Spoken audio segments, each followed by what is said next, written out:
It is great pleasure for me to introduce you, Tomek. Hi, Tom, tell us about your role.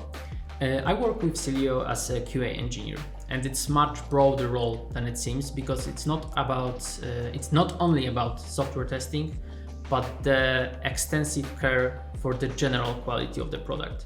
It involves reviewing technical and business requirements received from the client, which allows us to discover any potential issues or inaccuracies in the very first stages of the software development lifecycle. It also involves manual testing at different levels and of different types. It's also about writing and managing test cases, and when the project budget and time allows it, then we also automate those test cases using selected automation framework like Cypress or Playwright. Okay, nice. Do you think your role requires great attention to the details? Yeah, definitely.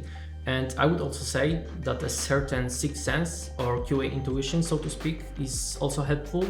I would even say that a talent for breaking things down would be super helpful in this role. I think I've had such a talent since I was a child, be it for breaking household items or toys. So in a QA role, which sometimes is also about breaking things down and causing errors at all costs, I do really well. I would never say that talent for breaking things down will be helpful in IT. Yeah, me neither, but thankfully to me that's the case.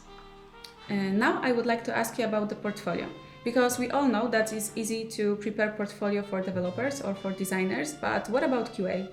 Well, it all depends on the projects that you were involved in the past. Let's say you were automating tests for your friend who was developing his own application or a website.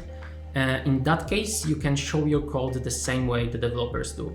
But if you are a junior QA who's just starting their career, you may not have this. So in that case, I would recommend including sample bug reports, test plans, test cases, or test scenarios in your portfolio. That way you can give your potential employer an idea about your skill set, your capabilities as a QA. So do you think it's easy to start very early? Like people in high school, for example, can start working on their portfolio? Yeah, definitely. And I'm being obvious right now, but the sooner you start working on your skill set and on your skills necessary for the role, the sooner you gain the experience that's required for this role, and the sooner you can actually start working with IT. Do you think it's true that IT gives people great opportunities to grow? Yeah, definitely. IT is such a wide area that if you have sufficiently strong desire to learn, you can find your place within it. You can be a tester, you can be a QA, you can be a designer or business analyst, you can even be a front-end, back-end, or even full-stack developer. So the truth is that anyone can find a role that suits them. And what is the most rewarding thing about your job at the moment? I personally like finding these so-called edge cases that make the whole software product go wild. If I can take actions on a website that make it crash, I get a lot of fun and satisfaction from it. Mainly because I discover an issue that would be otherwise discovered by an end user or a customer, so I contribute to the general quality of the product. Other than that, I really like taking part in different events, be it conferences or meetups, both as participant and a speaker. Let's get back to what we've been talking about on the backstage. Warsaw IT Days. Like topic you've been talking about was very interesting, and can you tell us a little bit more about it? Yeah, at Warsaw IT Days, I gave a presentation on basics of accessibility testing of mobile apps and websites. I explained how to design software so that it's accessible and adapted to the needs of people with various disabilities. We can expect that this vast topic will gain more popularity in the nearest future because of two European Union directives that go into force, which require private sector, software products of private sector to be adapted to the needs of people with disabilities, to be accessible. Okay, that is very good that we are going this way. And my next question is, how big influence those QA have for the final shape of the product? Well, it's worth noting that the QA should be involved in project at the product design stage. If they spot any inaccuracies in the feature prototype, they can intervene and let the client know that there is something that requires change.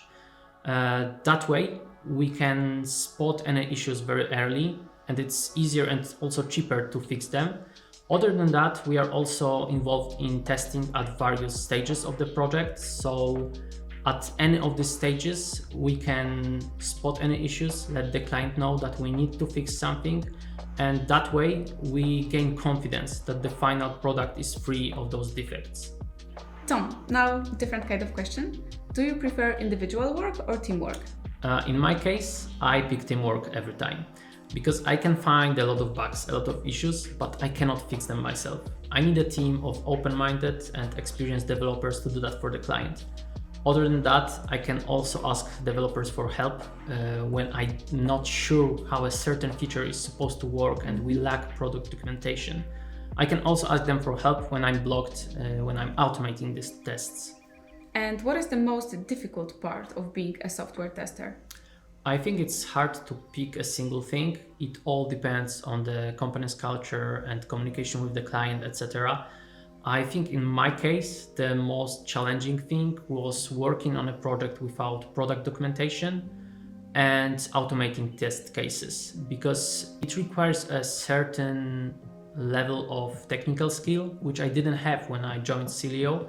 So the beginnings were very challenging, but thankfully at Celio we are surrounded by experienced developers who like to share their knowledge. So there's no point in being blocked for half a day. It's worth mentioning that you need to get your stuff together as soon as possible and ask for help, because these people like to share their knowledge, and that way you can observe another approach, learn from it and grow. Okay, that's great. Let's remember that from this conversation. Thank you very much, Tomek. Thanks a lot. See you later.